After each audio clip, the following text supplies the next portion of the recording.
اللهم منحتنا سلطانا كريما حكيما، وسددت خطاه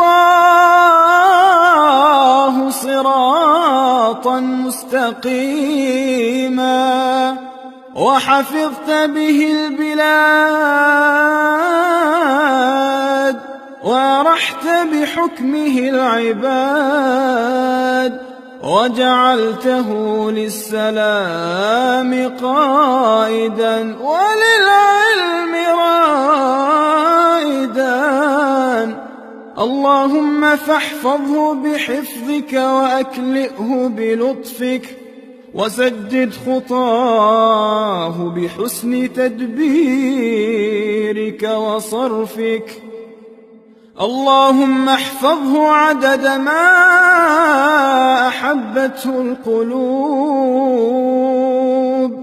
وعدد ما ذكرت فضائله الشعوب، وعدد ما شهدت بعطائه